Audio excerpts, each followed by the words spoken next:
7:30 p.m. Watch live on YouTube and make sure to subscribe. Sports on Tap's high school football coverage is presented by Raymond Felton State Farm. With the auto insurance market constantly changing, call a professional that will put your needs first. Ray Felton State Farm is a team of licensed professionals that will assess your risk, explain coverage in detail, and assure you understand what would happen if you ever found yourself in a claim situation. You can visit rayfelton.com or call their office at 234-284-2996 for a free quote on your home, auto, renters, and life insurance needs. Whether you're hosting a corporate event, wedding, conference, concert, or any other special gathering, our comprehensive range of services will exceed your expectations and elevate your event to new heights.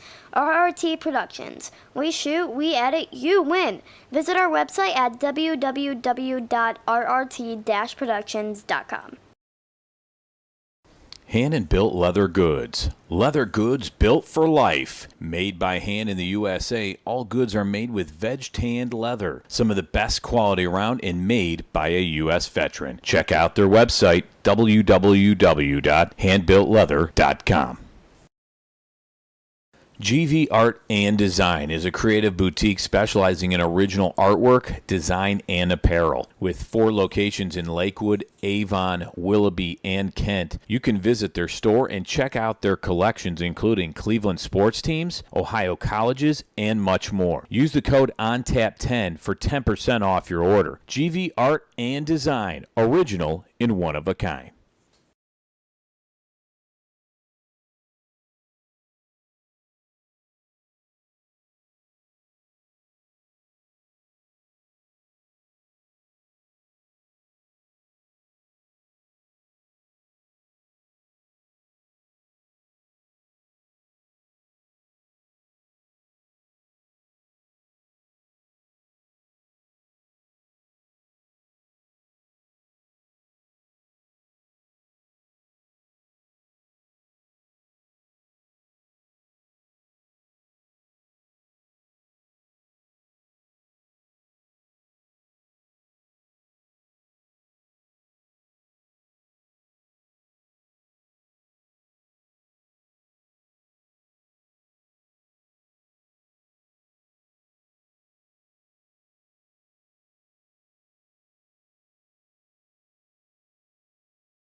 Welcome, everybody, to Sports on Tap. This is the high school football show brought to you by Ray Felton State Farm Insurance.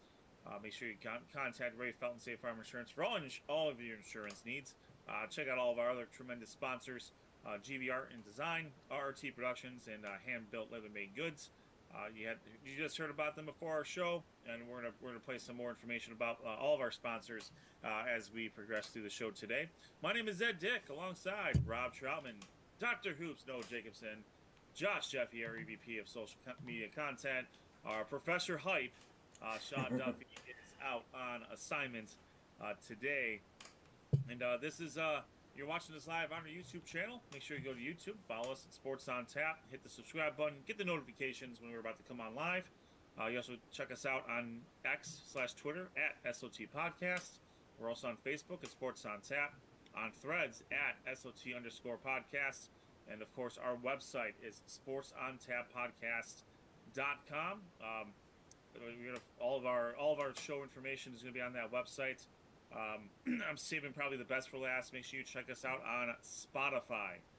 All sorts of information, all sorts of stuff on Spotify.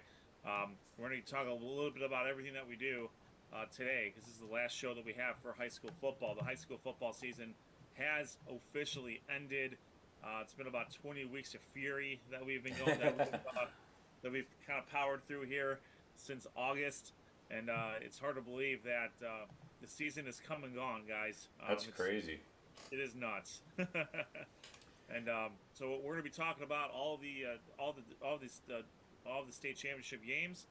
They all took place at Tom Benson Hall of Fame Stadium in Canton, Ohio, starting Thursday night with the Division II championship and ending Saturday night with the Division IV championship.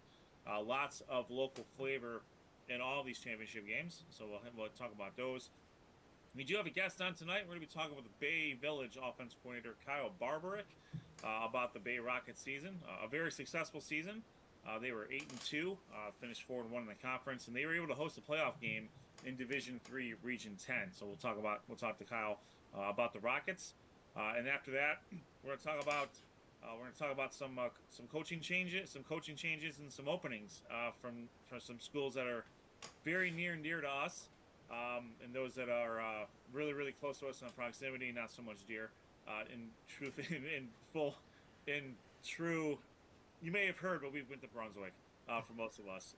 So we'll talk about some coaching openings, some realignment that's going on next year for high school football that involves the Sports on Tap coverage unit, coverage areas, and then we're going to get into, we'll talk briefly about hockey. Hockey's next. And while we're doing live streams of hockey games, Dr. Hoops is actually going to be doing what his namesake is. He's actually already started, but he's going to talk about some of the hoops coverage that he has got going on as well. So we are excited. Can't wait to get going. So let's do that. Sean Duffy, as he always does, puts together a really good PowerPoint presentation for us. So I'm going to try to do him proud here and get this shared and make it look as if we know what we're actually doing here. That's debatable. Very, very much. We've been saying that for years, and yet here we are. Yeah, exactly. Here we are. We've been playing the long con the whole time. Is it popped up? Am I good? Well, you gotta yes. Just yes, make so it full screen. That it's full screen. Yes. Oh boy. Okay. PowerPoint 101 here, folks. That's okay. Full screen. Oh yeah.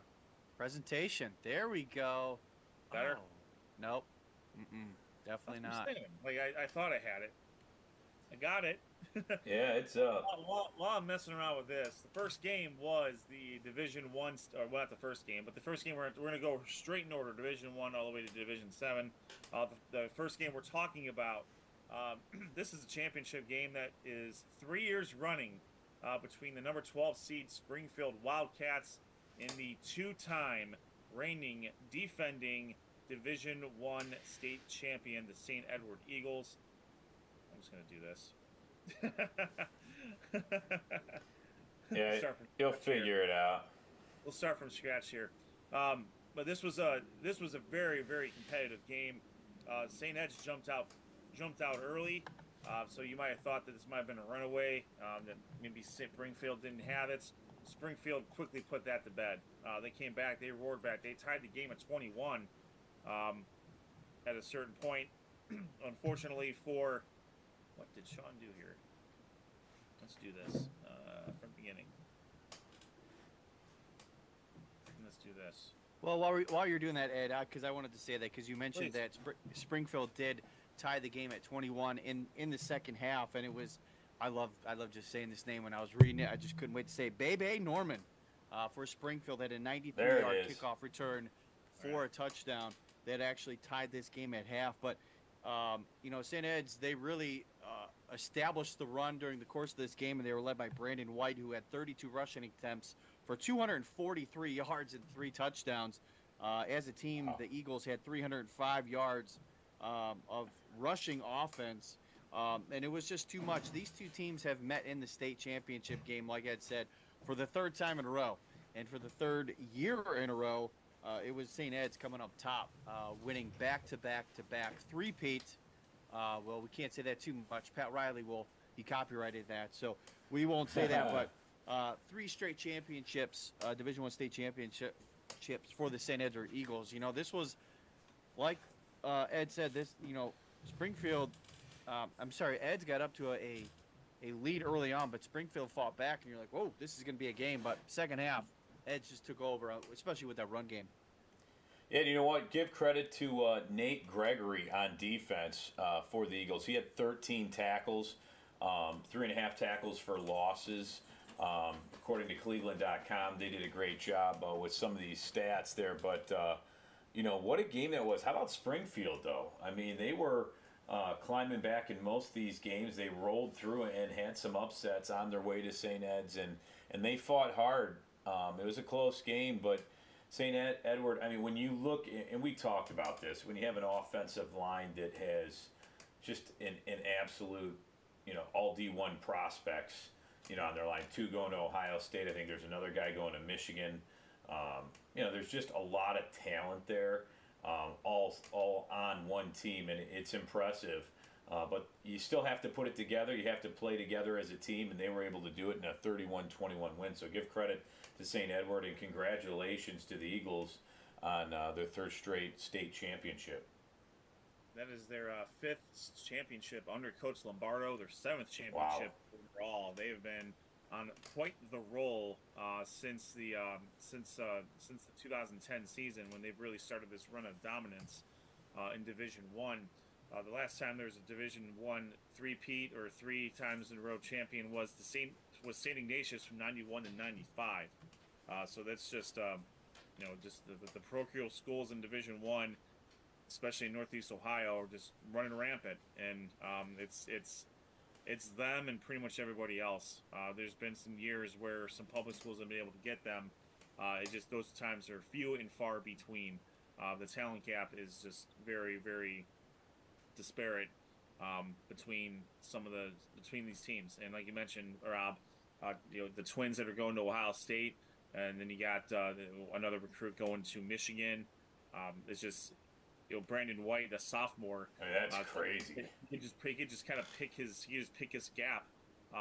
The Springfield head coach even said it. He goes, those 3 big guys up front were tough to get by, and Brandon White has been kind of a revelation for St. Ed's this year, especially in the playoffs. He's dominated with the help of that offensive line. So congratulations to St. Ed's and to Springfield for another great Division I state championship game.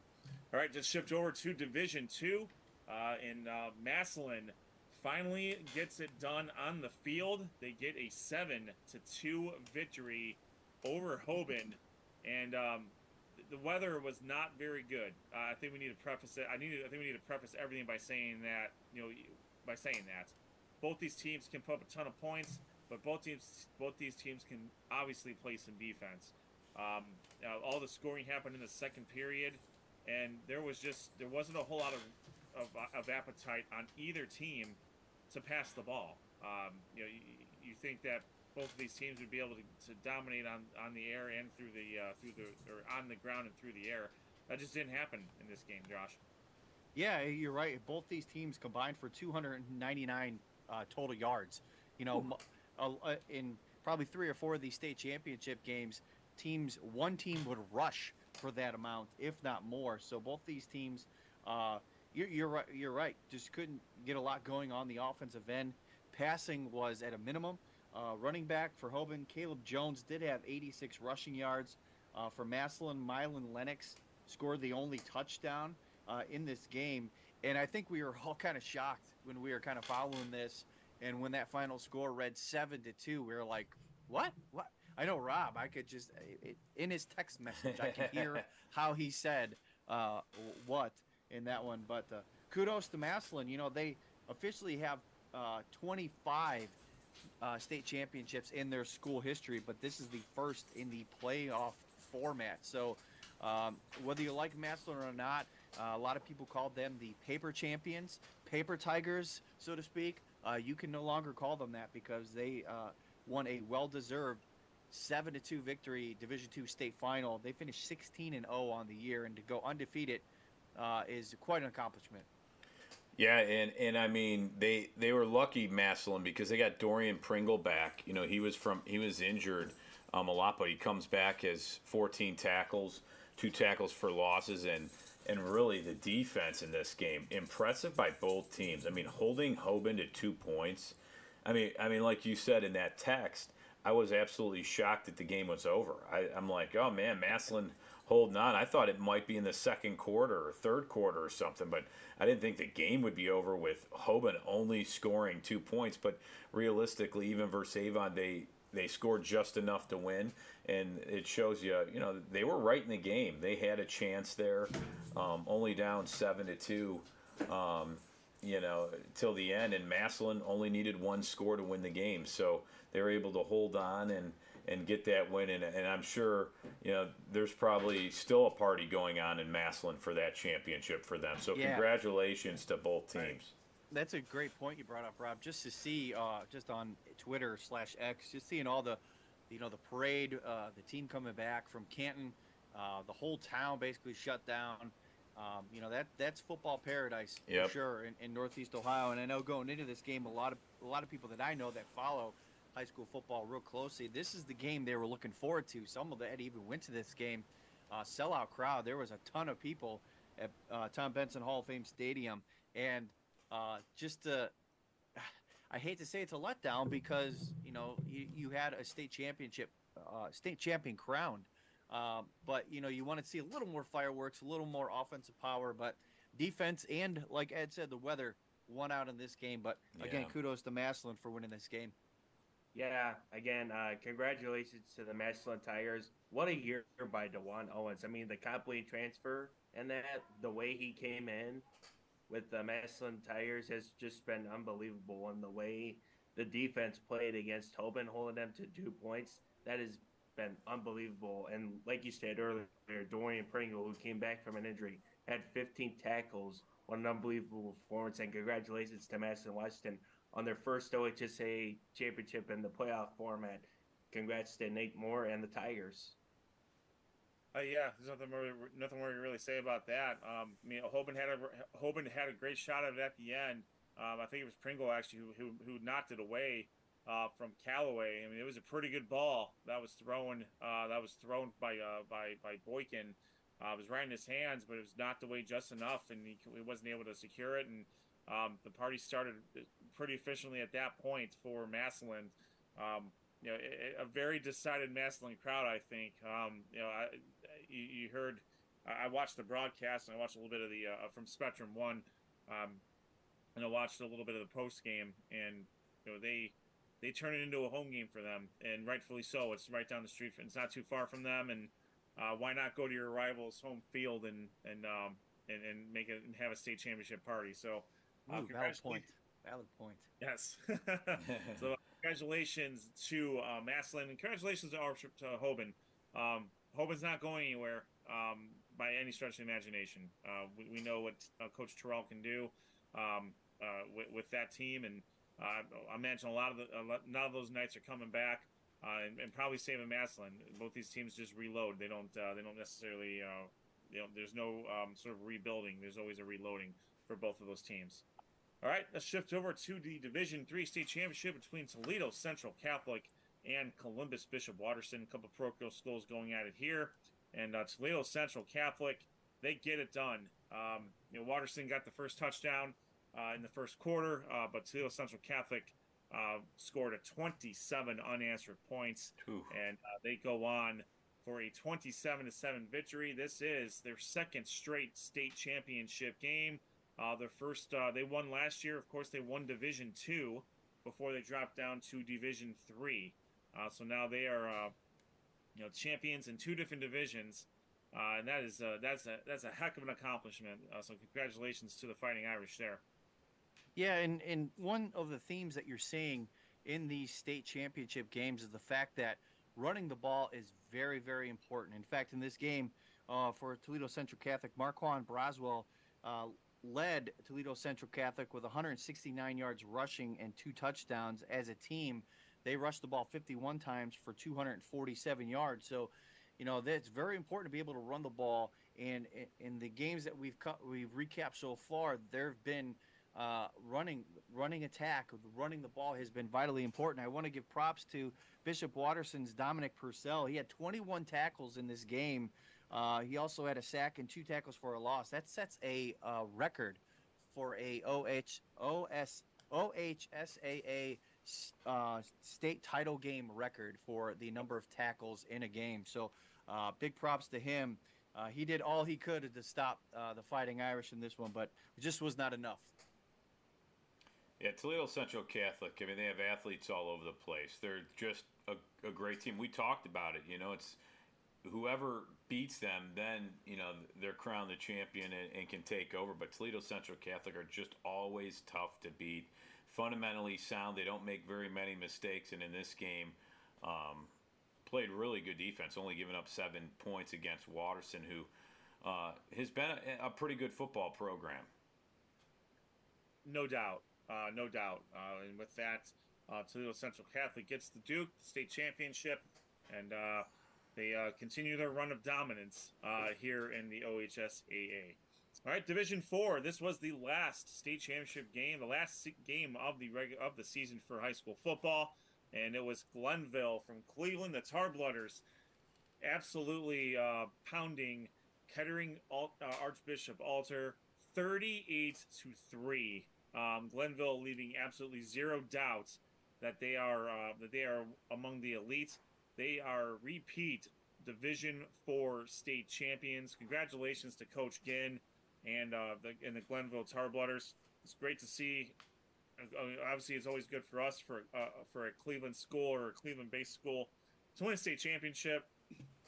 But knowing what Coach Ginn's has been through, battling pancreatic cancer, and just an inner city school, especially in Cleveland, with everything else going on, the fact that they've been able to bounce back and get 2 state championships is just a testament to Coach Ginn and the coaching staff and the students there. Coach Ginn will be the first to tell you it's not about winning state championships. It's about developing young men and getting them to a better place. But even he had to say after the second one, it was pretty sweet.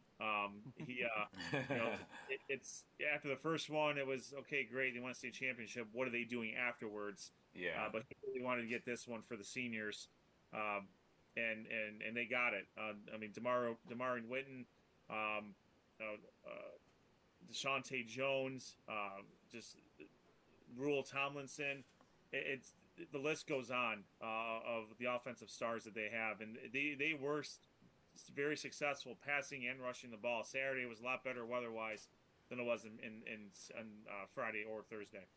Yeah, valid point there, Ed. In fact, Glenville outgained Alter in total yards, 461 to 130. Oh, and the 3 guys that you mentioned, you are absolutely right. Deshaunte Jones had 30 rushing attempts for 163 yards and a touchdown. Rule Tomlinson had 83 yards rushing and 2 touchdowns, but he also added 207 yards in the air with 3 touchdowns. Now, 86 of those passing yards went to Damari Witten. He also added those 2 touchdowns. So, the stars came out for the Glenville Tarblooders, and they really put on an offensive display. Probably the biggest in terms of numbers that we had in these state championships games, including all passing, rushing, the whole gamut on the offensive end. Yeah, and Tomlinson, I had a chance to see him at Avon, and he's a dual threat quarterback that can really pass. I mean, he has a great arm to pass, but if he sees that nothing's available, the offensive line, I think, does a great job. And it's tough when you have a running quarterback to continue to block for that long, but they really created holes for him, and I think that gives a lot of teams trouble. Witten is a guy that if he's in the open, he's very quick. He can make moves and get to the end zone. But they just have weapons all over on Glenville. And Avon did a great job containing those weapons. It was a close game, but this game really got out of hand pretty quick, and Glenville showed you the athletes that they have. And congratulations to them and Coach Ginn. It's a special program, and they did a great job. Yeah, definitely, Rob. And congrats to Glenville again. And I was kind of listening to the post game on what Coach Ginn said. He said he kind of wanted to give the seniors a lot of credit because when they started out as freshmen, there was no season for them during 2020 because it was the COVID year. And then think about that. They go back to back. Just made like a statement to what the seniors have been through from when they were freshmen and to where they are right now, finishing their careers at back to back. And yeah, they got two of their players, Demarion Winton and Bryce West, going to Ohio State, and one of their offensive line going to Louisville. I mean, you got athletes all over the place for Glenville, and Coach Ginn, in his 26 years, he's always had a lot of success. But again, congratulations to the Glenville Tar Bars again. I'm going back-to-back state championships. Excuse me. All right, let's shift over to Division 5. The Perry Pirates took on Liberty Center. This was a good game. The Perry from the Cuyahoga Valley, the Chagrin Valley Conference, excuse me. You're getting choked up. They get the right. They get the win, 21-14. Perry, they did defeat Kirtland earlier in the year, and they pay it off by winning a state championship in Division 5. Congratulations to the Perry Pirates. I believe this is their first championship in school history. Yeah, correct, Ed. That is their first state title in school history, and they were led by Braden Richards, who had 11 rushes for 124 yards, including a 60-yard touchdown run in the third quarter, which ended up being the final score of the game. So big-time win for Perry just to have that first state championship. It's got to be an awesome feeling. Yeah, Luke Sivon, the junior wide receiver, he had 193 yards, 7 receptions, 2 touchdowns coming from Walter Moses, the quarterback, and Moses had 9 of 14 for 219. So they had not only run the ball, but they were able to pass with a lot of success, and give credit to them. They had a balanced attack and were able to hold on to a 21-14 win there. All right, and Perry with the championship gives the Chagrin Valley Conference one championship. And what's better than one? 2 state championships for the state conference. Kirtland avenges their loss to Versailles from 2021. They get the win 32-15 in the Division 6 state championship. So Kirtland back on top. This was a pretty good game to start, and they left a couple points on the board at the end of the first half, but they quickly recovered there and were able to get a 32-15 win there, Josh.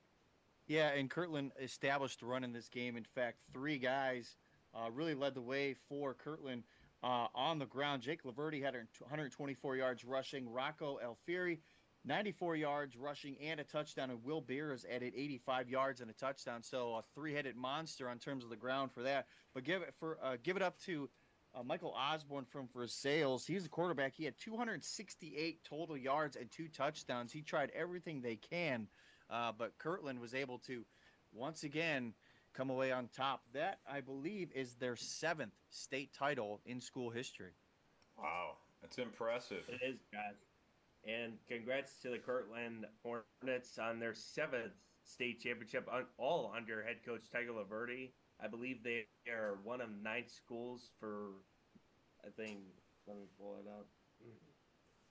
They're one of 9 schools in the OHSAA history with 7 state championships. So congratulations to the Kirtland Hornets, and yet avenging not only from 2021 but 2022 losses in the state championship. So way to respond for the Hornets. And the big one there too. The big one, probably the Versailles had just scored a touchdown. AJ Grustorn scored on a 31-yard pass from Michael Osborne. Will Beers ran the ensuing kickoff back 90 yards for a touchdown to restore that 2-score lead. And it could have been worse. It could have been a heavier lead at the end of the first half, but they went for it. They went for it. They weren't able to get it in. Coach Laverty, as a great coach should do, took complete blame for it. He said, they left points on the board and he blew it. That's actually obviously the mark of a great head coach. A teachable moment for himself that he was not afraid to share with the state of Ohio, whoever was watching on Spectrum News 1 there. So congratulations to Kirtland, the Hornets, on another state championship. And finally, the Division 7 state championship has the reigning Division 6 champion, Maria Stein Marion Local. They dropped down to Division 7. They took on Dalton, and they defeated Dalton quite handily, 38-0. Ooh. And they left zero doubt in this game, Josh. Yeah, Marion Local had 202 yards rushing as a team in this one. Now, correct me if I'm wrong. This is their 14th state championship, and I'm trying to look it up, but on the note from that I found from the Canton repositories, the fact this is a 48-game winning streak. Is it wrong? I'll look that one up. Let me make sure I'm wrong. But I have that in my notes. But if that is a crazy stat. Yeah, they got contributions all over the place. They scored on a 80-yard pick six. They scored on a 64-yard punt return. Jeez. So they made impacts across the board. All three phases of the game scored for Maria Stein Marion Local. Take nothing away from Dalton. They won. They earned themselves the right to play a dynasty, and the dynasty just won out on this one. So congratulations to Maria Stein Marion Local. Congratulations to Dalton as well. The Bulldogs getting to the state championship game. They just met a team on a whole nother level. So just like Toledo Central Catholic, Maria Stein Marion Local repeats the state champions, but for a different division, a lower division at that. So, it was correct. Canton Repository, 48-game winning streak for Marion Local. Wow, that's impressive.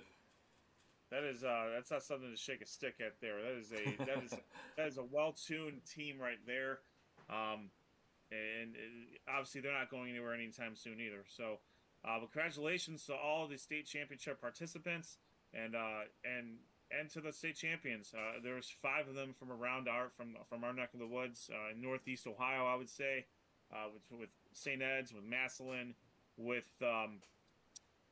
Glenville, Perry, and Kirtland, all state champions, not too far from where we are at.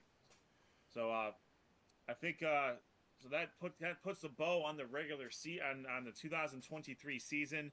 We're gonna take a step. We're gonna step away. When we come back, we will be talking with Bay offensive coordinator Kyle Barberic about the Bay Rockets, and then we'll put an official bow on the season, talk about some openings, realignments, and then start promoting some of our hockey and basketball coverage. You're watching Sports on Tap, the high school football show brought to you by State Farm Insurance. Sports on Tap's high school football coverage is on every Monday night at 7:30 p.m. Watch live on YouTube and make sure to subscribe. Sports on Tap's high school football coverage is presented by Raymond Felton State Farm. Have you compared insurance rates lately? Are you satisfied with your current insurance provider? If not, look no further than Ray Felton State Farm, a proud sponsor of Sports on Tap. For a free quote, call his office at 234-284-2996 or visit him online at rayfelton.com. RRT Productions. We shoot, we edit, you win. Visit our website at www.rrt-productions.com. For handmade quality leather products, check out Hand and Built Leather Goods. Check out their website, www.handbuiltleather.com. GV Art and Design, original and one of a kind. Check them out on their website at www.gvartwork.com and use the code ONTAP10 to get 10% off your full order. GV Art and Design.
Back to the Sports on Tap High School Football Show, presented by Ray Felton State Farm Insurance, and we are you got to hear about all of our other tremendous sponsors again: GV Art and Design, RT Productions, the Hand Built Leather Made Goods, and of course Ray Felton State Farm Insurance. All right, we're glad to be joined by the offensive coordinator for Bay from the Great Lakes Conference West Division. We're joined by Coach Kyle Barberic. Coach, thanks for taking the time to join us tonight. Yeah, happy to be here. Thanks for having me on. Hey, we talked to Coach Rutt. You've been with us. You've been with Bay in an offensive capacity for about 11 years, 10 as the offensive coordinator. This year you guys in what I would consider a successful year, 8-2 overall, 4-1 in the conference, hosting a playoff game. So take a step back. Let's talk about the season. Where some of your successes were, what some of the things that you learned, and where you ended up. Well, sure. Going into this season, I think there was a lot of uncertainty. We had a lot of new guys in several positions, both sides of the ball, but offensively for sure. One of the nice things this offseason, we made a real commitment to finding out how good we could be at throwing the football. Nothing fancy, and I think if you looked at our numbers, you would see that. But right off the bat, we hit the ground running with more of a balanced attack than we've had in the past. We certainly, fell back on our laurels or rested on our laurels as the year went on. Our running game just got better and better every week.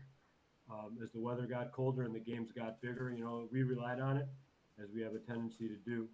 And a lot of times you hear people say, boy, if you would have told me we're going to be 8-2, I'd have signed up for it right now. But it was a heck of a journey. We took one on the chin early in the season to a good university school team, and we came out of that game better.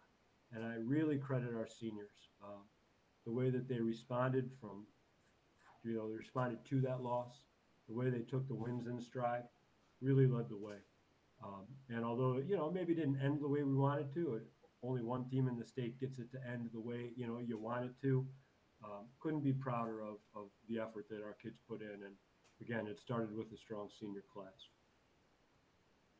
Coach, I'm curious. You've been with Bay now for quite a while, and during that time, you've come across a lot of players. So when you come into an off season like you did, are you looking at some of the players that are coming up and looking to make changes to the offense, or looking to see what you can do next season to improve, or do you have an established foundation for an offense that you're trying to build within the youth programs, so on and so forth? How easy is it for you to alter or change your offense as you go on?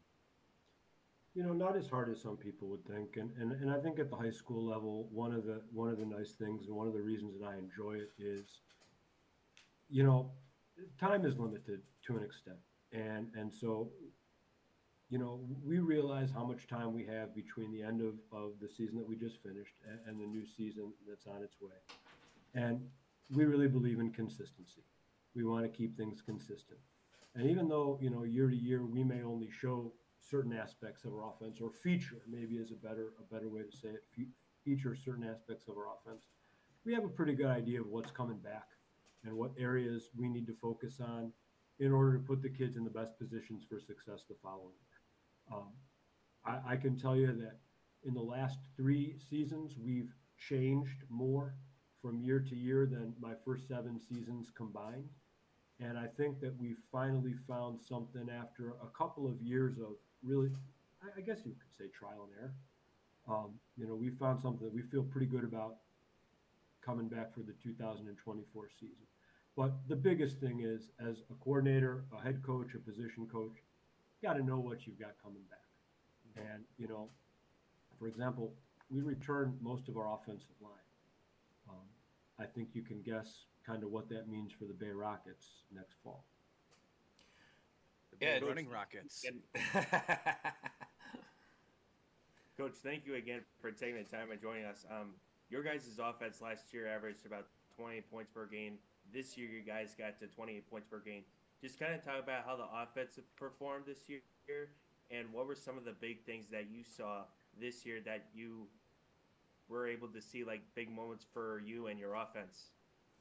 We had some guys on our team that were capable of popping one just about every time they touched the football. And really that started with our tailback, senior Brendan Spellman. He went over 1,000 yards in 2023 after his junior season was cut short due to a hernia injury. And having Brendan back healthy, I mean, I feel myself smiling right now. It put a smile on our face late summer because we saw his explosiveness. In addition, we had a senior wide receiver, Jay Snapp. He fell 1 touchdown reception short, I believe, of setting the school record. And Jace was the kind of guy that we knew, when it's time to take a shot, we're looking his way. We actually had a senior return to the Bay schools this year from a local private school, Jackson Dunn, another senior that just came back and was an impact player, and at wide receiver and also in the defensive secondary. And then finally, we had a tight end, Charles Rice. He had played running back, he had played receiver, and I'll tell you what, he was good at both of those spots. But we gave him a try at tight end on the suggestion of one of our assistant coaches. And not only was he the tip of the spear in our run game, but he was a threat to stretch the field in the pass game as well. So the theme for this past season was senior leadership and seniors that came ready to play. Yeah, I think every time we see Bay football, the defense is always impressive as well. But, a question I had was, you mentioned the offense was kind of the same for 7 years. When did you and Coach Rutt say, hey, you know what, I think it's time for a little bit of a change? And what was the reason for that change? Because realistically, I mean, Bay has always had very impressive offensive outputs, I feel like, in the season. And defensively, you guys are just fundamentally sound. You keep teams holding them to low scores, but your offense puts up numbers. So when did all of a sudden you're like, you know what, maybe we should change the offense? What kind of went into that decision? So 2 years ago, when I think it might have been a COVID year when everybody made the playoffs, we got beat by a really good Holy Name team. And Holy Name, what they've done the last 3 or 4 years speaks for itself. But they really took it to us in the playoff game, and we felt like they were 1 step ahead of us, maybe 2, that night. And again, I'm talking offensively. And I feel like on the bus ride home, we really talked about, what do we need to do to mix things up? And actually, that following year, we went to the single wing. I'm talking the old 1940s, 1950s single wing. We met with some coaches that do it somewhat locally throughout the state of Ohio. And we really felt it fit our personnel 2 years ago. And it did. But I think from that season, the one thing that we really learned is, we don't have a threat. We don't threaten a team deep. We don't threaten a team vertically. And so you put those 2 things together, and we didn't change a whole heck of a lot. We just started to emphasize some things in the pass game. But I guess to answer your question really quickly, we felt like a couple years ago that good teams, I'm talking teams we played, Holy Name, Rocky River, the Westlake Demons, North Olmsted, we felt like maybe they were a step ahead of us some games where traditionally we've always felt like we were a step ahead of our opponents, and that was a big catalyst for the change. We're talking with Bay offensive coordinator Kyle Barberic. Coach, Brendan Spellman has seemed like he's been around forever. It seems like we've been covering. It seems like we've been saying his name for years now at this point. And you mentioned his impact this year, him being completely healthy. Really elevated the offense. You guys had a sophomore, Rocco Reditario. Being able to fit him in and him making an impact too. Talk about him and maybe some of the other underclassmen that made some major contributions to your success this year. Sure. One of the things that Rocco and Brendan have in common is they're two of the brightest young men that I've had the pleasure of being around. I don't think there's anything that we could throw at them on a Monday or in a scouting report over the weekend that would overwhelm them. And obviously they play the same position, more or less, both tailbacks, traditionally tailbacks. And Rocco was 40 yards shy of being our second 1,000-yard rusher this season. There were some games when he was absolutely dominant. But a lot like Brendan, like I said, the mental side of the game comes easy to him, and that's because he puts in the work. I had him as a student. I didn't have Brendan as a student. Thank goodness. I don't like when my students are smarter than me. But I had Rocco as a student, and I know what he's capable of. And he's one of several. Earlier in the season, we lost an offensive skill position and a defensive back named Charlie Rogers, also a sophomore. He'll be a junior with Rocco. Charlie saw significant time as a freshman the year before. That injury really, it impacted us, both sides of the ball.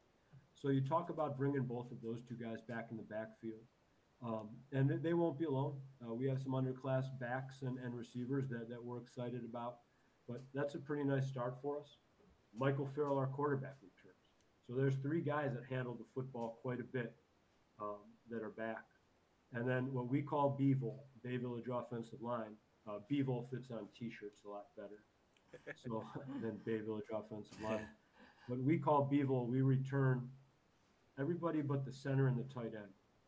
Both guards and both tackles return. And that's a group that they really do share a heartbeat. On the practice field and in the summer. And they lead the way by example, which is, I think, a credit to our offensive line coaches, most especially. I'd like to see our numbers get better. And so if any Bay students are listening that are thinking about playing football, email me. I'm at the middle school, or go see Coach Rutt. But we sure returned quite a bit, particularly on offense, but on both sides of the ball from a young team. I could go on and on naming guys. One of them, Liam Albright, an offensive lineman who, I'm not too good on Twitter. I don't think that's what it's called anymore. But when I'm on it, when I'm on X, I see Liam putting in work with offensive line coaches. I'm not exactly sure where they're from. I believe it's the academy. It's impressive. I mean, you talk about 7 days a week. That's what Liam's up to. One of his offensive line mates, Braden Capretto, he's currently wrestling, which I love, by the way. Multi-sport athletes at a school like Bay, it's a must. On the quick side of our offensive line, you might call it the non-tight end side. We returned two guys that were heck on wheels all season long. Those guys are our pullers, right? They're kicking guys out, leading through the hole. Derek Gura is one of those guys. Michael Foreman. Evan Mandarine is another one. And I'm not making this up. I mean, all those guys started at one time or another. So they deserve the credit that they're getting right now. And I can't wait to see what they can do, starting in the summer. Yeah, I'm glad you mentioned that. You're excited to see, some of your guys doing other sports. Every coach that we've had on this show has always really loved the fact that their players are doing multi-sports. It just makes them better athletes and better students and better people. So, with that being said, Coach, what's going on with you in the off season? What are some things that, you said you're a middle school teacher, but what are some things that you do now that you have, time away from football, sit down and reflect on this past season, or are you looking at what's to come for next year? I don't think that some of my assistant offensive coaches are going to like this, but I'm really trying to stay away from the emails and, the planning right now. I think there's some danger in that for high school football coaches when we get a little bit bored. That's not that I'm not reading your emails, fellas, and taking all your suggestions. Of course I am. But in the meantime, I have a lovely wife, of course, and 3 great children, one of whom had his first wrestling meet yesterday. There you go. And if you've never had the opportunity to see a couple of kindergartners grapple, you could go for me next Sunday at Firelands High School. You'd only be there for about 3 hours. Let me know. And then his older brother, Cole, I'm coaching his 1st and 2nd grade basketball team. I had a practice plan. I actually have it right here in front of me. And we got through about half a sentence on that practice plan. So spending time with my kids. I'm actually, in addition to coaching football, before long, softball season will start. I think this is my 7th year coaching softball in the base schools. There you go. Nice. At the middle school. So we stay busy. I of course, football is always on the brain, but just like the players need a break, so do the coaches. And I encourage any young coach that's out there. I'm not telling you to stop grinding. I know the grind never stops, but don't be afraid to take a break. And you don't have. You're gonna be all right if you're staying away from diagramming or huddle for a couple of weeks, especially this time of year. Yeah, Good rules to follow. Yeah, you're coaching what then? You're coaching softball, basketball, football. Are you coaching wrestling too then? No. Well, and first of all, God love the men that coach the youth wrestling. I was the coach on the mat yesterday because there's like, I don't know, 90 matches going on at once. And there was no way the coaches from Fairview, that's where we live, were going to be able to attend to each kid that was wrestling. So I sat on the side of the mat and I don't know what I told him. I tried to keep a smile on my face and just enjoy the moment. But he got a win yesterday, so I must have been saying something right, Oh man, yeah, they might be looking for you as head coach of a wrestling squad near you at one point. 1-0. Multi-sport athletes, great. Multi-sport coaches, I don't think I'm one of them. Softball. Hey, Coach, I'm looking at the schedule that you guys had last year, and it's very unique in that your team played at a school in 5 of the 7 divisions. So a wide range of size of school there. And obviously the 82 record is successcul. Next year the Great Lakes Conference undergoes a little bit of a makeover there, some I think Elyria Catholic and Holy Name are leaving. Fairview's also leaving. So some of the East schools that you haven't played on a consistent basis are I would presume are going to be on your guys' schedule. You guys have an idea of what the schedule looks like. I know we're trying to take a little bit of time off here, but just kind of projecting ahead a little bit. What are your thoughts about about playing those Eastern schools now more consistently, and then maybe opening up the non-conference a little bit more too? Yeah, for sure. And our non-conference slate, I know we play the Cleveland Central Catholic Ironman, University School, and also Field. I'd be lying if I said I knew the coaching staff at Field. I don't, but I know enough about the guys at University School and Cleveland Central Catholic to say they're going to be just fine every year with the leadership that they have. In our league, I think the team that I'm most excited about seeing, if excited is the right word, is probably Buckeye. I've been able to watch their program from afar and compete against them for several years. I love the way they play football. I love the way their kids make a tackle, get back to the huddle. I love the way their kids give the ball to the ref and go back to the huddle and just play ball. So we'll get to see them in the fall, which I'm looking forward to. North Olmsted consistently now on our schedule. Valley Forge, another team that I can't get enough of watching their film. They run the wing T, and make no bones about it. On 3rd down and 7, Valley Forge is going to give the ball to one of those backs, and he's going to find his way to get 7 yards. I love the belief that those guys have in what they do. Obviously Westlake, they bring back a quarterback that is as good as any that we saw this season. You know, you mentioned we played schools from 5 different divisions last fall. One of the things this year is we're going to be among, if not the smallest school in our conference. And I don't know what that means anymore, to be quite honest with you. I think program size is a lot more important than school size. You guys are on the sidelines Friday nights. There are Division two, three schools that seem like they don't have but 40 kids on the sideline, and some less. But I feel like our league right now, if we could just hit the pause button and keep it as it is, I think it's going to be as competitive a mid to smallish school conference as you're going to find. I agree with that. I've had the pleasure of, I've probably more the privilege of covering the Great Lakes Conference last few years, and I mean, 5 out of the 6 teams, or 5 teams made the playoffs, and 4 teams hosted a playoff game from the conference this year. You guys had obviously a very competitive game against Rocky River, one of the best games of the year.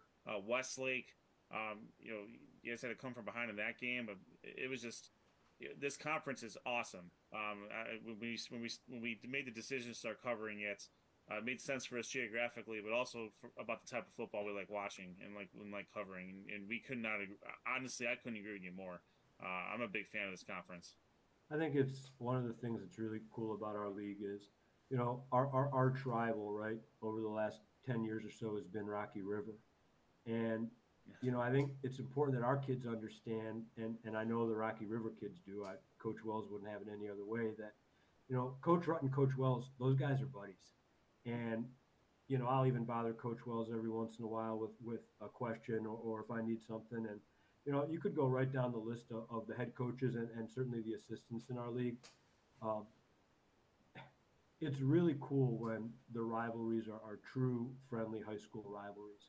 Um, I would say some of my best friends in the world coach at North Olmsted, and I'm glad we beat them this year. We haven't beaten them in some time, but you know it's almost like, oh man, you know they were so close if they would have just done that, and so we really have a lot of respect for each other. I thought, you know, going back to Rocky River, the football team that they had this year, and not just their offense either. Their defense was pretty darn good. I mean, what a fun team to watch. And that game, it didn't turn out the way we wanted it to, but that win couldn't have fallen to a better team.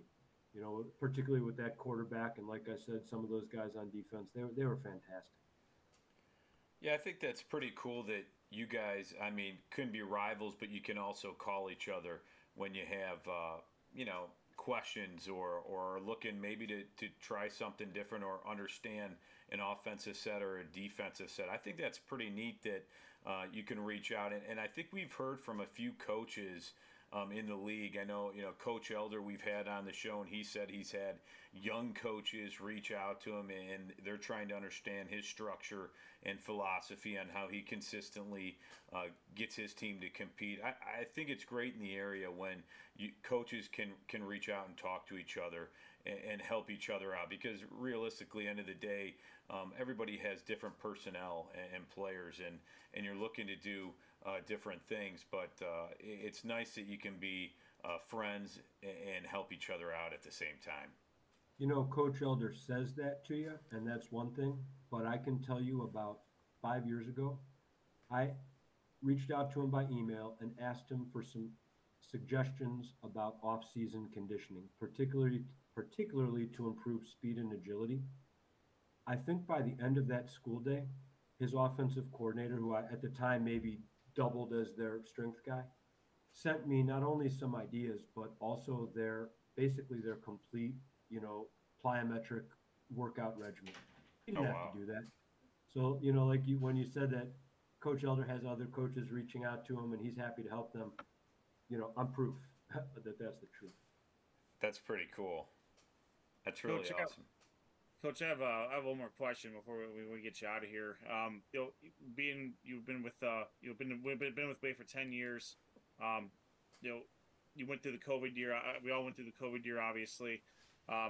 What's one of the biggest differences in coaching now compared to 10 years ago? And that could be in any capacity, either with the players, with society, like your own growth as a coach. What are some of the biggest differences you've noticed, or some of the biggest takeaways you've had? Well, two of them, and one of them is from a game planning standpoint. We have resources at our fingertips that when I started as an assistant coach at Olmsted Falls High School, and I'm talking about Huddle, Yep. I would drive to, usually it was the State Road exit, to exchange film with like the Mayfield guys. And I'd give them a DVD or three, and they'd give them to us. And, Coach Ryan would have to edit those DVDs on his own. It seemed like on a Saturday, Coach Ryan went into a film room or some room, 8 o'clock, and then we wouldn't see him again until after lunch. There's so much more. The ability to break down film is so much easier. As a father of three and a husband, I certainly appreciate that. And then the other thing is, and I'm not too old, but younger coaches in this day and age, the reality is there's always somebody that knows more offense than you. At least they're going to make you believe they do in the social media world, in the kind of look for somebody to blame world that we live in. And I get that that's a reality, and coaches have thick skin, but I would just urge young coaches, don't let anybody rattle your beliefs and your core values about coaching. Every game, one team's going to win, one team's going to lose. And while people might want to say it was because you called a blitz when you shouldn't have, or you threw a screen when you shouldn't, take it with a grain of salt. It's always been around. It's just a lot louder now in everybody's got a thumb kind of deal. Don't let it get to you. And that's my soapbox. I'll get off of that now. Tremendous advice. Really all around. We can't thank you enough for the time. Again, a great season, and we look forward to seeing what Bay can do. What Bay's going to be doing in 2024. We'll certainly hope to catch up with you or Coach Rutt and maybe some of your players as we're ramping up for the next football season. But in the meantime, enjoy the rest, enjoy the family, enjoy the other sports, and we'll talk to you soon. Thank you, guys. Go Rockets. Thanks, Coach. We really appreciate it. All right, that is Bay Rockets offensive coordinator Kyle Barberic joining us here at the Sports on Tap High School Football Show presented by Ray Felton State Farm Insurance, and I don't think I can think of a better way to end the guest portion of our show from the football. No doubt. Yeah, that's a good example of a coach who knows, and I don't want this to make it sound bad, but that's a good example of a coach who knows his role and his place. Where he is as not only a coach, but a teacher, a family guy, but he's learned from his experiences, and he's able to really convey, and he has his thoughts and his opinions, and it was kind of refreshing to hear some of the things that he said about those criticisms have always been there. They're just louder. I think that's a great way to look at life in general now. So great interview. Yeah, I thought it was interesting too that rivals, even though they're rivals, they're still friends, and they're reaching out to other coaches.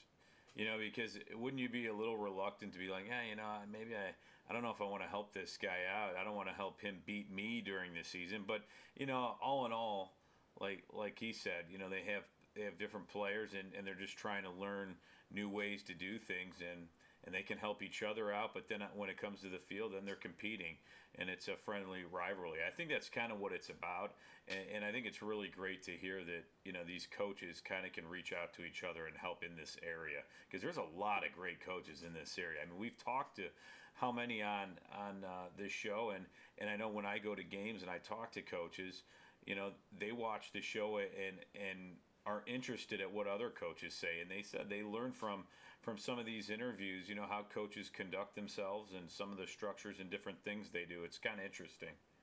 Yeah, a little side note too. He mentioned the game against Rocky River where they actually lost in overtime, 28-21. Well, Sports on Tap was at that game. You can go back on our YouTube channel, watch all the highlights. Really, really, really great game. That was what was that, week 9? Rocky River at Bay. So great game. Well, and you're right.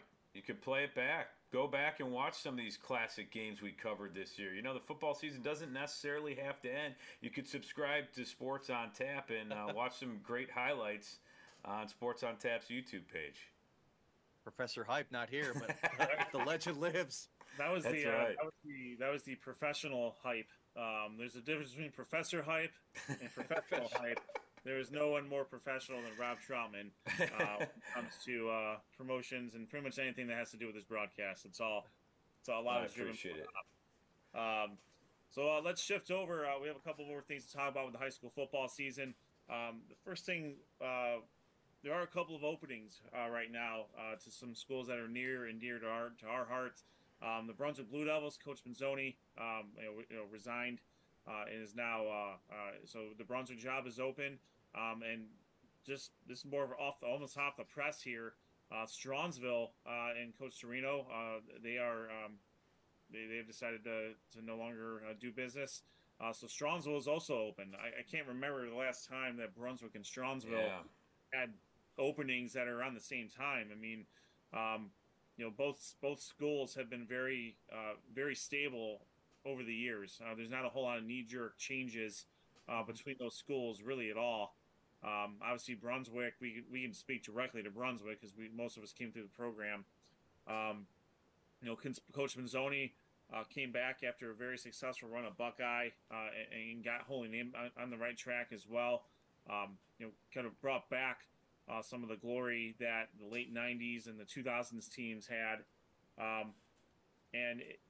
Coach Pinzoni, not only is he a great teacher, he's a great coach, he's a great person.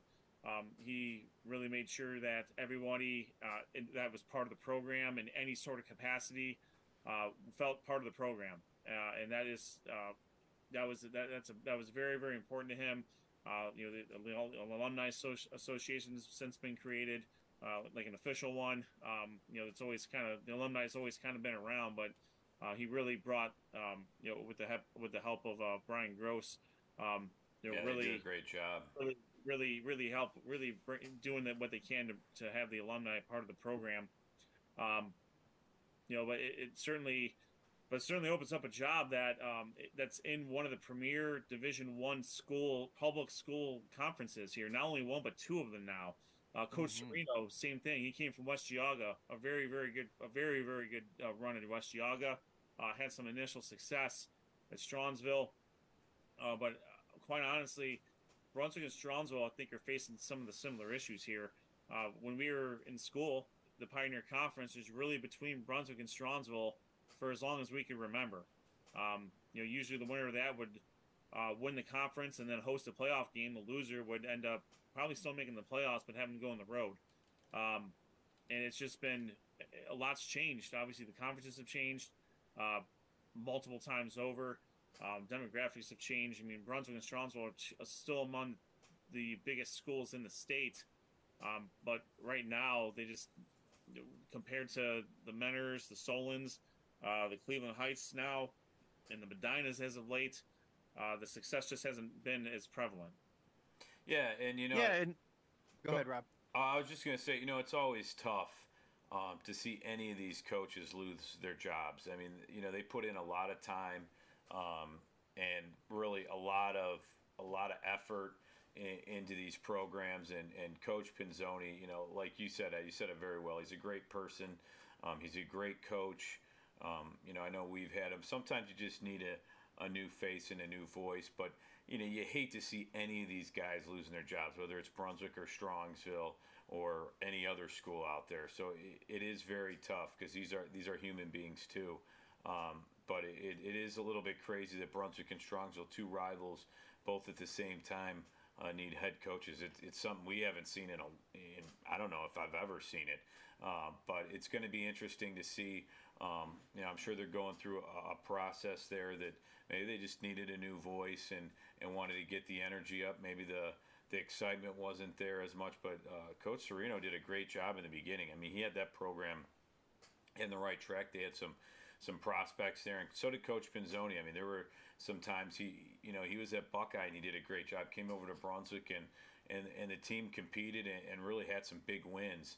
But hopefully both these programs. I mean, the talent, hopefully is going to be there, and kids are probably going to come out and play football. I mean, football's still a very popular sport in high school, and they're going to do their due diligence and hopefully get a few good coaches, whether at Brunswick or Strongsville, to come in there and turn those programs around and get them back to the top on the Greater Cleveland Conference. Well, let's be honest here. We had, regardless of where, we went to school, where we played, so on and so forth. These two teams are in, like Ed said, a premier conference, and they're in Division One. And, you're going to have to compete. And just over the last few years, Brunswick and Strongsville have just not done that to the level that should be expected. I mean, like Ed said again, these two teams have some of the largest enrollments in the state, and there's no short of talent. Coach Benzoni, speaking from a perspective, I still live in Brunswick. Ed, you live in Brunswick. The youth program is strong. In fact, the sixth grade team won, I believe, a state championship or a national, just something along those lines, just recently. So there is some young talent, and it just unfortunately needs a new voice to kind of pull all that together once it comes to the varsity level.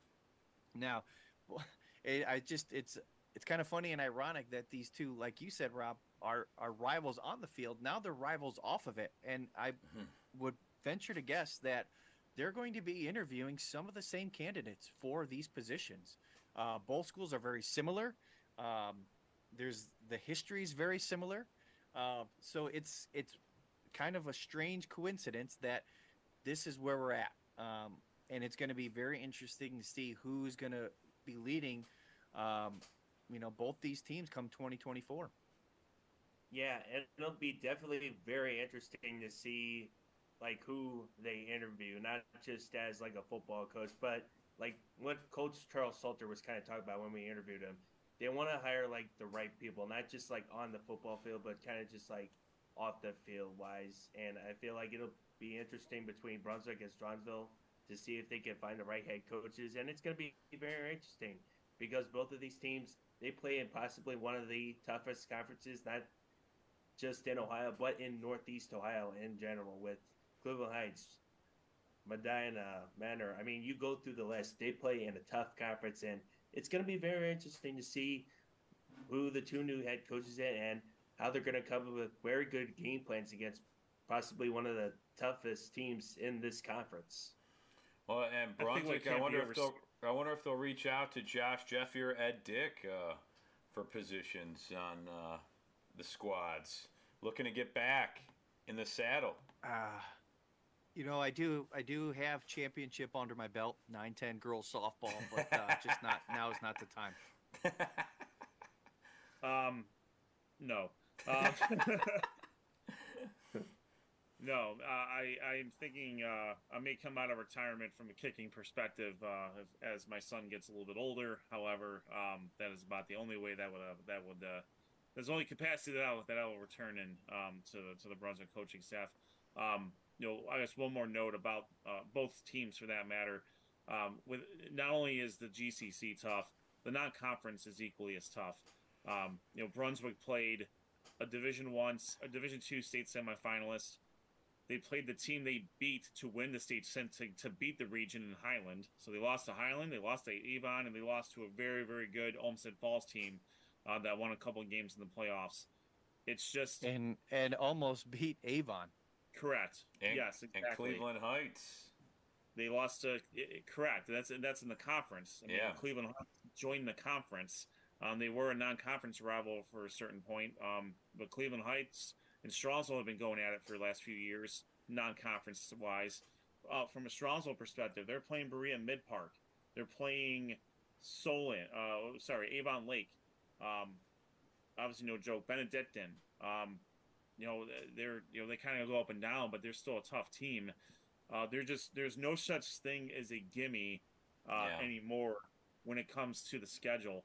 The last thing I want to do is make any comparisons. What I will say is that when we were growing up and when we were playing, I think the competition top to bottom, the competition is harder now, and that's just a fact.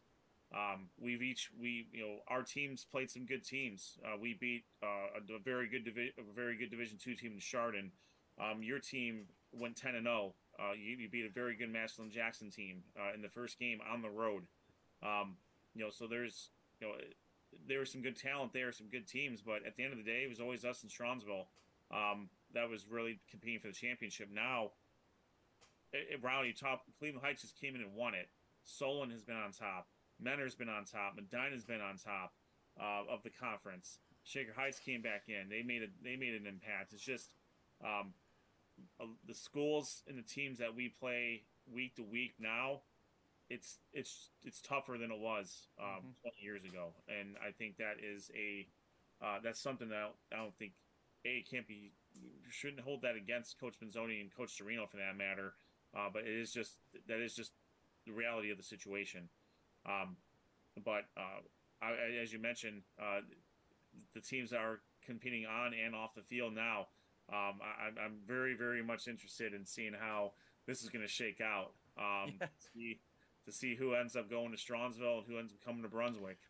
Should they bring Coach Nowak back for Brunswick and Coach Jakes for Strongsville? Man, they want to get the rivalry. Throw back the clock. Goodness gracious. And you know, I love both those guys. Coach Nowak was an amazing coach at Brunswick. Coach Jakes, you know, when I went to go cover Strongsville, was probably one of the nicest guys, out there. Both those guys, just class acts, and made me think of them because Coach Jake still go to Strongsville games. You know, when I see him at Strongsville games, and I haven't seen Coach Nowak in a little bit, but I know he's been around the program for a long, long time. So both guys that had pretty big impacts on both schools. So keep an eye on Sports on Tap. As soon as we find out, you'll obviously see it from us. Amongst any other news sources, but obviously we hope you come to us. We're we do our, we pride ourselves on being not only a source of content but a source of information, and those two programs are very much in our radar. All right, the last thing we'll talk about with the high school football season. There's gonna be some realignment next year, some relatively important realignments. So I'm gonna do a little screen share here. Oh, here we go again. Nice. All right, this should look a little bit better this time. Oh, wow. Nice. All right, so this is what the conferences look like as currently constituted. But after this year, there's gonna be some major changes here. So for one, Solon moves to the national, leaving the GCC with just 7 teams. Natty, baby. Yeah, the Natty's picking up a monster in Solon, too. I mean, Solon didn't have the best of seasons this year, but they are historically a very, very good program. And geographically speaking, this is like a perfect fit for them. Makes sense. You are correct. Yeah, they border. Most of the schools that they border are right around there now. Nordonia, Twinsburg, Hudson. Hudson's not really that close to them. Maybe it is. I don't know. But those. It's not too far. Not too far. All those schools they're right next to each other. And Solon was very competitive in the GCC, mind you. So this is certainly no joke there. But Josh, what do you think about Solon moving to the Natty outside the geographical moves? Well, I think it's obviously, with that being said, it's a great fit. They did have a really down year in terms of their program. You know, they finished 1-8. They only played 9 games. They didn't play at Euclid. And so I think with Solon, I think there's a little bit of transitioning happening. I think now that they're in the Suburban National, they're looking to kind of right the ship a little bit. And not to say that, we talked about how strong the GCC is. We going in the Suburban National, not to say that it's not as strong as the GCC, but, you have some teams where Solon can kind of mix in with really well, and I think they're going to be right into it. I think they still have a little work to do to catch up to like the Wadsworths and the Nordonias, Hudsons, and even Twinsburg. But they're gonna, once they get their stride, they're gonna fit right in for sure. And it's gonna be fun to have some new rivalries that I think will be built because of this. Conversely, Noah, Solon leaves the Greater Cleveland Conference. Right now, we don't know of a team that is looking to fill that 8th spot unless you found something out on Twitter. as far as I know, it's going to be 7 teams for the time being. So how do you think that impacts the GCC? And I guess just for fun, what school do you think would fit in well with the GCC? Well, I think the GCC, I think it fits well with like 7 teams. I think Stolen was a great fit before when they were in the conference, and I feel like, yeah, I feel like the GCC right now it's pretty looking good with the way Stolen is going into the Suburban National Conference. It's gonna be a tight. I mean, you got Wadsworth, Nodonia, Hudson, and the Suburban Natty. That's just gonna make a big impact in Twinsburg, like all those teams, and it kind of feels like the GCC is kind of like a big hole for like every team in that right now. Well, you mentioned Ed one team, and I thought I could be mistaken. I thought I maybe heard this maybe a year or two ago, but one team that came to mind is Lorraine. They're Division One, big time school, and that's a team that I think if the GCC is looking for it now, it spreads out the conference a lot, but that is one team that I can see possibly being moved into that conference. That would be pretty interesting because, I mean, you're already spread out when you look at it. You go all the way to Cleveland Heights, to Menor, on the other side of Medina, Strongsville, Brunswick, and, Euclid, Menor, Shaker Heights, and Cleveland Heights, on the east side, and then the other schools are on the west. So why not? Lorraine's a great school. They've had a lot of success in a lot of sports, especially in football. So it would bring, I think, a competitiveness to the GCC. So that actually is pretty interesting, and you never know what can happen. I mean, why not? If they're willing to do it, and other teams are interested in having another team, we'll have to see how they fill that. But you never know. Josh, I think that's a great. You guys both make great points, and from a geographical standpoint, right now, they're the only team that's west of 77, 71, from their current conference anyways. They're in the Lake Erie League, and all those schools are east side schools. They're in a league with East Cleveland Shaw, with Lawrenceville Heights, with Garfield Heights, Maple Heights, Bedford. They're all not particularly close to where Lorraine is right now as it is. So from from that perspective, I think Lorraine would be a great fit with the Greater Cleveland Conference, both geographically and just from the size of it. They are the biggest school in the Lake Erie League, and it's not even close. That school, that league has representatives in 4 divisions now: 1, 2, 3, and 4. And it wouldn't be that far off because if you remember, Elyria was in the GCC. They went to the SWC. Lorraine's literally on right next to Elyria, so it would kind of be you're almost swapping there. I feel like they're kind of similar teams and locations for to have that team in the GCC. It worked with Elyria. Why not Lorraine? So that's a pretty good point there.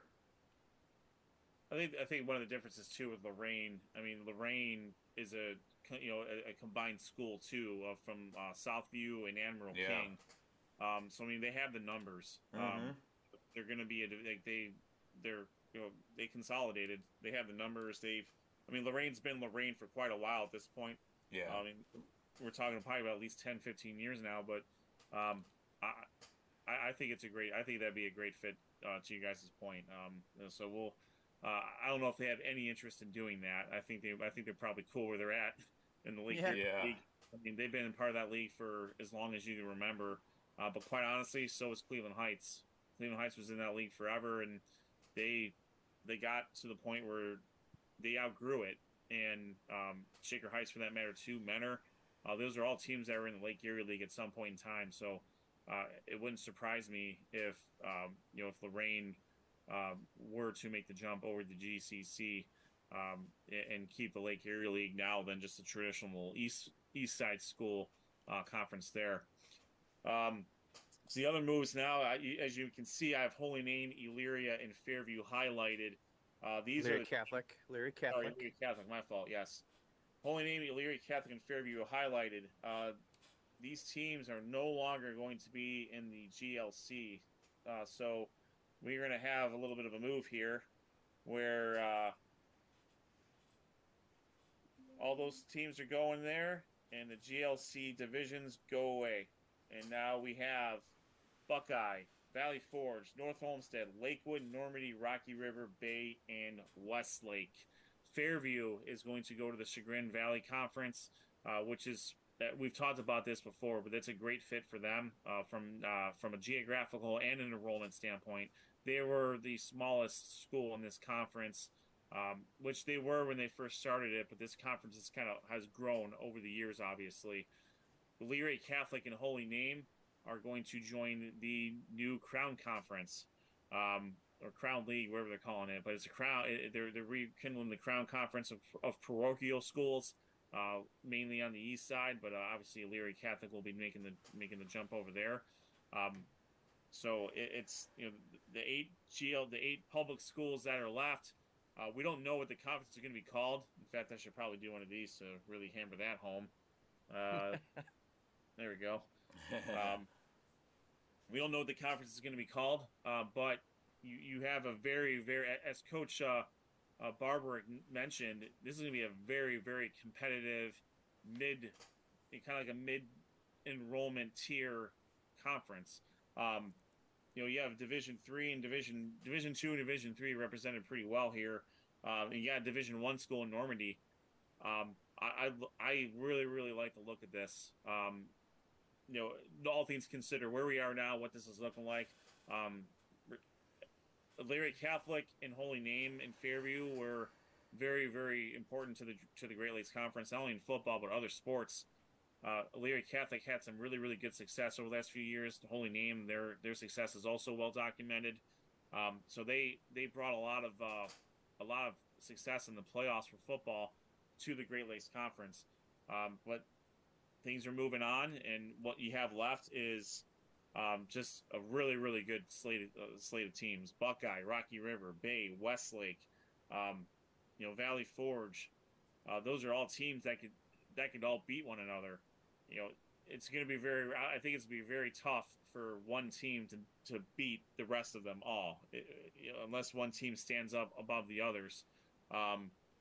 It all depends on who's coming back, which we'll obviously get into more as the season goes on. But that's what the new conference is going to be looking like. Any thought? Yeah, one thing when you have like this kind of realignment in there, what's going to be really interesting to see, and a lot of it's already probably set in stone for 2024, but is how over the next couple seasons the non-conference schedule is going to come into play. I think you're going to be seeing some kind of intermingling, with like you have the SWC and the GCC kind of intermingling. You could have some of that with the conference formerly known as the GLC doing that with some other conferences. So it's going to be really cool to see how this is going to play out, how it's going to evolve over the next couple seasons. Yeah, I'll be sad, not covering Leary Catholic. That we always got great support there, and along with Fairview was another fun one, and Holy Name. But it makes sense, with the teams they have. I think that still makes a great conference. And like we talked to Coach here earlier, I thought it was interesting. He said he loved watching Buckeye and Valley Forge, because those teams, especially Valley Forge, they've really gotten better and more competitive. It's a great league. I mean, when top to bottom, you look at some of these teams, and a lot of these teams, I feel like every year, I thought Westlake got better this last year. Lakewood continues to grow. It's usually Rocky River. You got Rocky River and Bay. You have Buckeye and Valley Forge, North Olmsted. All these teams have a chance to win in this league, and they always, the realignment's always a little bit different. Takes a little bit to get used to, but it always works out in the end. So we'll see how it works with the non-conference. It's always fun to see different teams playing each other. Agreed. I think this is a good looking conference, and we're certainly looking forward to covering whatever this conference will be called. And then obviously Josh is going to get to know Solon a little bit more. Mm-hmm. And then kind of GCC, SWC, and the Natty for the most part are holding serve, which is good. Consistency is nice. It's good. But obviously as things change, when you see schools make the moves, they usually make sense. They're usually just not doing this. Yeah.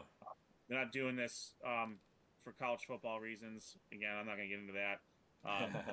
It works out very good from a competitive balance standpoint, and geographically speaking, more importantly. Well, and it's going to be interesting with the SWC. There's no change, but as we've watched the SWC, obviously we've seen one team just absolutely dominate the SWC, and it hasn't been too close as of late. I thought Avon Lake always were tough games, but you really see Avon starting to separate a little bit, and I hope they don't leave the SWC because I think it's a great fit in this area.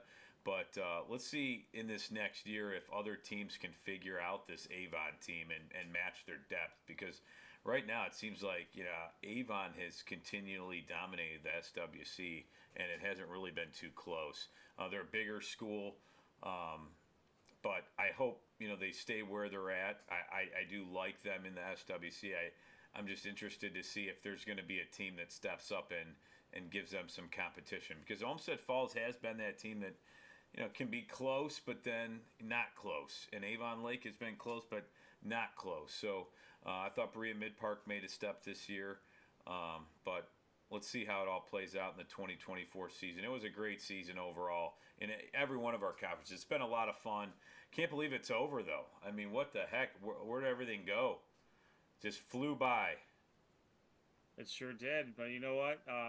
So we thank all the coaches. We thank all the players. Yeah. For giving us their very valuable time, not only before the season, but during the season. We exist to promote your programs and your student athletes. We provide that outlet. We provide that medium. We don't fancy ourselves to be we don't try to be controversial. We tend to be a very positive. A positive podcast to accentuate the strengths of everybody, and so we can't thank everyone's support enough for that. But as we put a bow on the football season, of course, that now leads to the hockey season and the basketball season, for that matter. Noah, why don't you talk about what you're doing with basketball here for Sports on Tap? Dr. Hoops. Yeah. Yes, indeed, Josh. And Dr. Hoops, yes, as Josh just mentioned, I'll be back for my second season of high school basketball. And, guys, I can't wait for the second season to unfold. And I'm really excited about, like, the two teams coming into the GCC, kind of like how football went for both Shaker Heights and Cleveland Heights. For Cleveland Heights last year, I mean, they did face Brunswick in the district semis, and Cleveland Heights would go on to win the game. But it'll be very interesting how these teams match up against each other, like Cleveland Heights joining the conference. And it'll be very interesting because Shaker Heights, they got a very good basketball program going on over there with Coach Danny Young. He's been there for a long time, and I feel like in the GCC for the basketball, it's going to be pretty fun in that. And as far as like the Great Lakes Conference, which will be going into its last year as far as the basketball conference, it's going to be very interesting with Buckeye and some of these other teams, how they handle. And then the SWC, it'll be very interesting, like with Avon Lake, all the rest of the teams, Olmsted Falls, Berea Mid-Park's kind of rise. Yeah. And then the Suburban League. I mean, in the Suburban Natty, it's the talk has always been about, like, Brecksville. The Brecksville. Sean's here. We can't do it. He's not here. Sean's not here. I don't know. I might say it better than him, though. I think I kind of say it better than him. I don't know. I might give him a little competition there. But yeah, Brecksville, they kind of been like owning the Suburban Natty for possibly like 10 or how many years they've definitely been owning it. But yeah, Brecksville's gonna be very exciting to cover this year, and some of the other teams like Wadsworth, all the other teams. And the Suburban American Conference, Revere, Highland, Copley, like you name it. And you're going to get the best high school basketball coverage and hockey coverage right here on Sports on the Tap. So make sure you like to subscribe to the content on wherever you want to be. And guys, from a football standpoint, I just can't thank you guys enough for being like the best co-host. I mean, Rob, Josh, Ed, Sean. I mean, we do this every Monday nonstop, and then we can't thank like the fans, like the athletic boosters. We can't thank athletic enough. directors too that help out.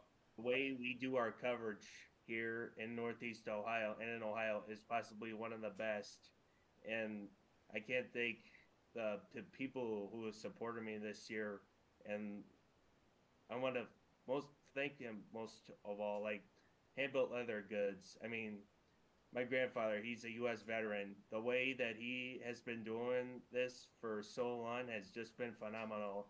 And if you want to check out this amazing handcrafted notebook, which I always recommend down, you can go check it out at www.handbuiltleathergoods.com. And there you see. Hey, Christmas. Christmas bag right here. Oh. Noah, Christmas coming up, buddy. Yeah. Right. Yeah, I could use a new wallet. I could use a handbag, probably a computer bag. You know, just saying. No, you've really taken the you've added a different dimension to the show and what we're doing here with the basketball coverage and obviously the football coverage as well. So absolutely, certainly appreciate you taking time out of taking your time to go to these different events and go kind of expand the reach not only for yourself but also for Sports on Tap. So definitely. With that being said, Ed, that you talked about the basketball coverage. If you go to our YouTube page, Noah talked to the Medina boys basketball head coach and a couple of the three Brunswick boys basketball players. And those videos are on our YouTube page. So make sure, once again, click on over, watch them, subscribe, learn to love them. Right, and with and last and certainly not least, it's next week. Again, on Monday at 7:30, we are going to do our Greater Cleveland High School Hockey League preview show. We're really excited about the upcoming hockey season. We shift our format, or we shift our media a little bit here. Next Monday will probably be the last Monday we're on for quite a while, because we're going to start focusing on live streaming games. We're going to be out into the local rinks, bringing you Greater Cleveland High School Hockey League coverage. We're really excited about it. This will be our third or fourth year, I think, of doing actual games. Right. And the partnership we have with Ryan Kelber and the Greater Cleveland High School Hockey League is it's second to none. You're not going to find a better production, analysis of games, and really, if you're not able to what was that? And you're not going to beat the play-by-play, the golden voice of it all. It's only because it's available, not so much that it's good. Availability is key. But Dude, you guys are perfect, though. You and Sean balance each other out. It's a fun broadcast. You guys do a great job with all the names. I mean, when they have three lines, it's tough to keep track of player names in hockey. Hockey's one of the toughest sports to do play-by-play for, and we got the best crew around. So whether it's video, just like what Bill Belichick says, the best ability is availability. So there you to go. add to your point, Ed. That's bing, right. Bada boom. It obviously doesn't work. It certainly doesn't work without the camera and the audio and the streaming. So Rob, Josh, Noah, and our unofficial sixth member of the show, Jeffrey Troutman, when he comes out and helps us out. It is a full production. So if you have a team, and we kind of have a tentative schedule set, but we will go where we are wanted. Absolutely. And the purpose of our show is to promote local programs. We have a pretty good niche here with hockey. Quite honestly, for the league that we cover, there's not a whole lot of media coverage otherwise. So we really want to introduce our viewers and our listeners to a sport. Expand on some of the teams you may not normally hear about, but that's where we're going to be. So we're going to be out and about at various ice rinks throughout the year, and that's obviously going to culminate with the Barron Cup in February. That we are very lucky to be a media partner with as well. So Josh, you cool with announcing where we are going to start? Sure, and I just wanted to, preface, we understand that the hockey season is well underway. The teams are well into league play. We've been following a lot on social media. We've been following along, reposting, liking. So we're looking forward to having next Monday. We're going to work on getting some coaches scheduled on, talk about the programs, talk about the season thus far and going forward. But yes, Ed, you are correct. Hockey Night in Northeast Ohio returns Friday, December 15th. We are going to be traveling to Menor, and it's a big Red Division matchup between the Rocky River Pirates and the Menor Cardinals. That's going to be our first broadcast of the year.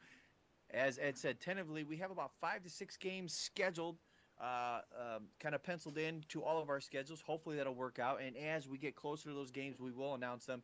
But just to give everyone an idea, we're looking to get at least one game in every one of the divisions. That's the red, the white north, the white south, the blue north, and the blue south. So we were looking to get at least one game in each of those divisions.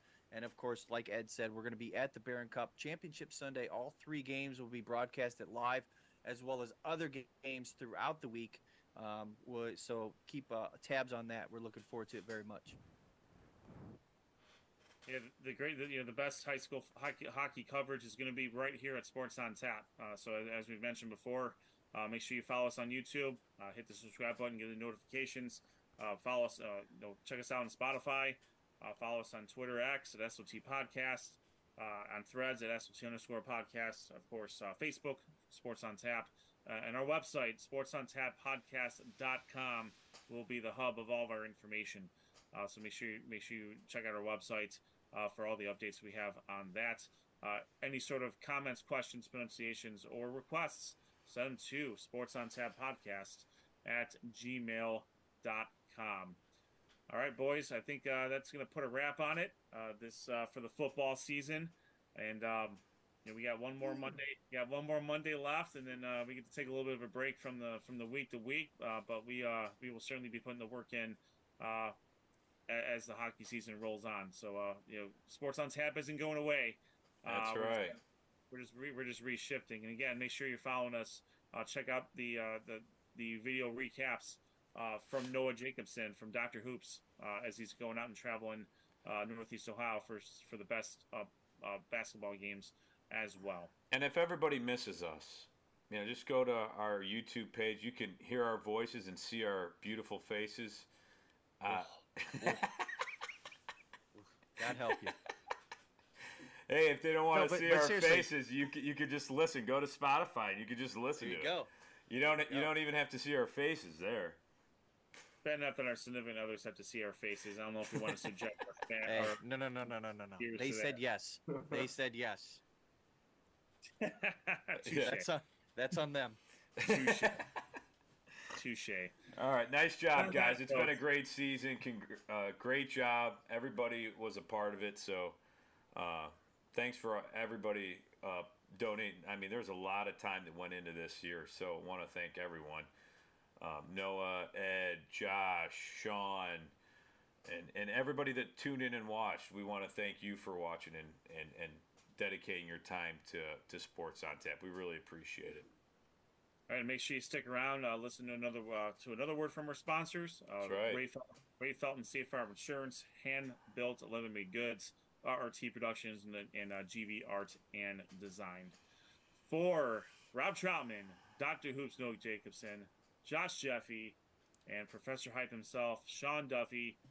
My name is Ed Dick. This has been the High School Football Show presented by Ray Felton State Farm Insurance. We are Sports on Tap, and we will see you on the other side. Sports on Tap's high school football coverage is on every Monday night at 7:30 p.m. Watch live on YouTube and make sure to subscribe. Sports on Tap's high school football coverage is presented by Raymond Felton State Farm. With the auto insurance market constantly changing, call a professional that will put your needs first. Ray Felton State Farm is a team of licensed professionals that will assess your risk, explain coverage in detail, and assure you understand what would happen if you ever found yourself in a claim situation. You can visit rayfelton.com or call their office at 234-284-2996 for a free quote on your home, auto, renters, and life insurance needs. A corporate event, wedding, conference, concert, or any other special gathering. Our comprehensive range of services will exceed your expectations and elevate your event to new heights. RRT Productions. We shoot, we edit, you win. Visit our website at www.rrt-productions.com. Hand and built leather goods. Leather goods built for life. Made by hand in the USA, all goods are made with veg-tanned leather. Some of the best quality around and made by a U.S. veteran. Check out their website, www.handbuiltleather.com. GV Art and Design is a creative boutique specializing in original artwork, design, and apparel. With 4 locations in Lakewood, Avon, Willoughby, and Kent, you can visit their store and check out their collections including Cleveland sports teams, Ohio colleges, and much more. Use the code ONTAP10 for 10% off your order. GV Art and Design, original and one of a kind.